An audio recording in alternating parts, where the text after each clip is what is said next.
Hello everyone, this is my daily vlog, episode 24, and I haven't really been making these every day. On days when I make 2 or more videos, I don't make a daily vlog, but I'm going to keep on calling it this because that's my intention, is to make one every day. And right now, I'd like to talk about the American political system. Now, without getting too into what I believe and the side that I'm on, I just want to say that it seems rife with hatred and a constant idea of combativeness and ideology in personhood and in what we should do as a nation. This kind of combativeness, this type of antagonism, is very corrosive to any political system. We should always discuss ideas. We can disagree, we can have different ideas, but that doesn't mean it has to be incredibly antagonistic as it is in the American political system. It seems to have gotten worse. Now, I'm the kind of person who believes that over time we actually get better as humans. It truly seems that way to me because, it wasn't that long ago that segregation existed in the United States. And it wasn't too many centuries before that slavery was rampant. And Jim Crow laws after slavery, that wasn't too long ago. And the fact that in the United States we've gotten past that shows that we are getting better. And around the world, really, slavery has decreased. Understanding, even through something like the internet, has vastly increased people's potential to educate themselves, to understand more, and to share their story and themselves with other people.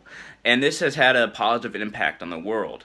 Now, when we have people in the political system that want to name call each other or say, oh, you're a supporter of this if you believe this, or you're a supporter of that if you believe that, or if you're a communist, if you're a fascist, things like that, these vague and extreme labels don't help either side. And I always put quotations around it because really we're all one side, we just disagree. And there are some terrible things done by people of both sides. And because we only really have two sides in the United States, Democrat, Republican, liberal, conservative. And there's a few others on the fringes that influence the system, like Bernie Sanders or Ron Paul and his son, Rand Paul.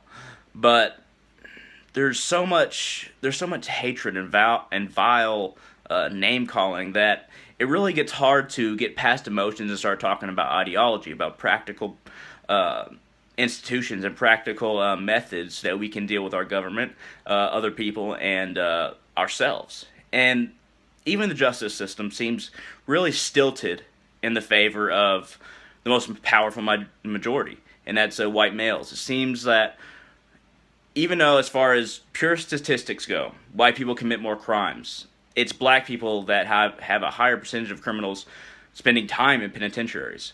And that shows that even though we've come very far, we still have a ways to go.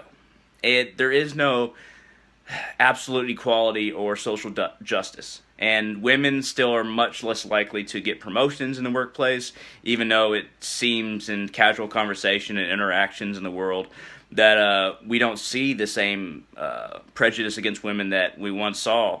And sometimes a lot of us don't even think we see it at all.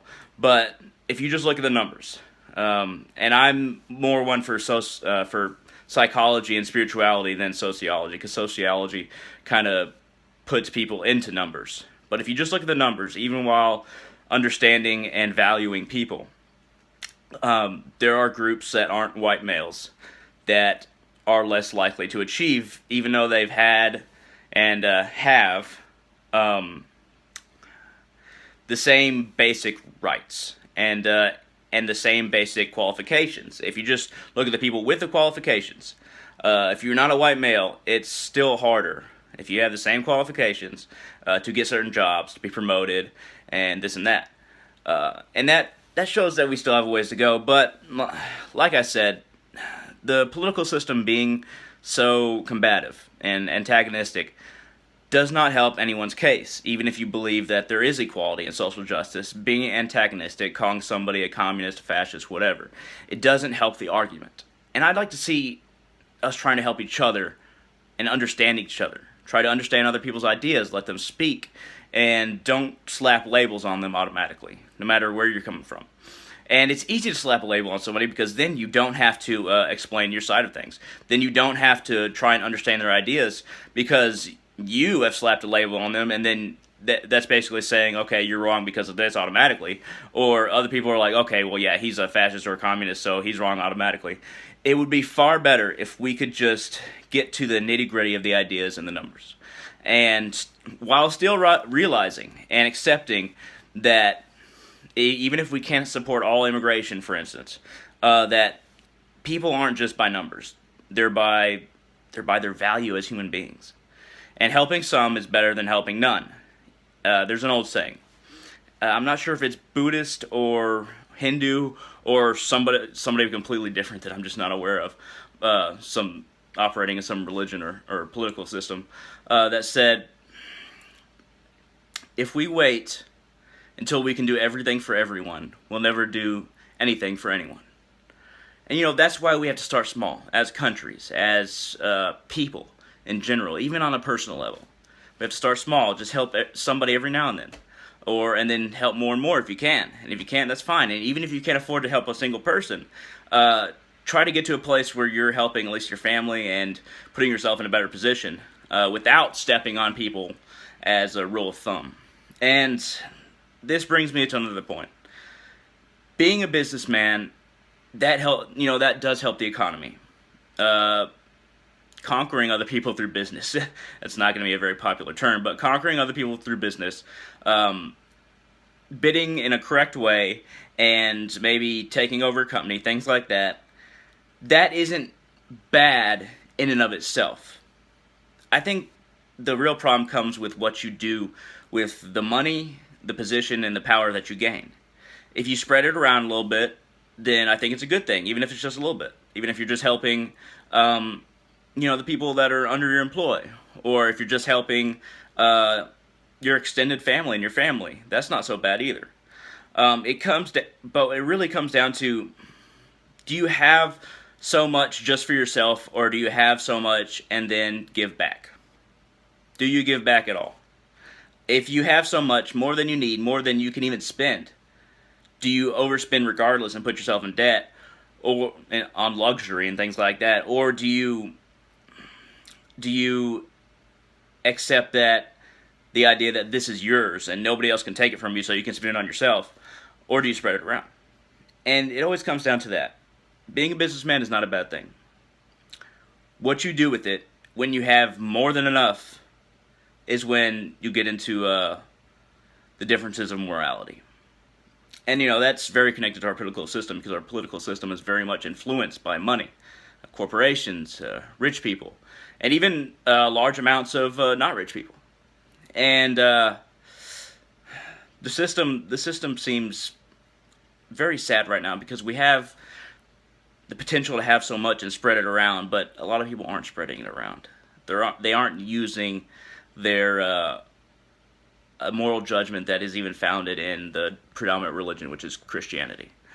And it's become muddied. And this name-calling has also become cruel and muddied. And kind of just pathetic, really. This name-calling instead of understanding. And I'd like to see that change. It's not a lot to ask. Let's just look at the ideas and not slap labels on each other based on somebody's religion or somebody's ethnic background or somebody's political purview. Let's truly look at each other. And the more we look at each other, and the more we will realize that we're more similar than we are different. And that's what a lot of people are afraid of. Because in truth, they're afraid that it's the truth. And that's really all I got to say for today's video vlog. And video vlog is kind of redundant. For today's vlog. But just give it some thought. That's all I'm asking, because I sure as hell think about it a lot. Thank you for watching. Please like if you liked it, and subscribe if you want more like this. Thank you very much.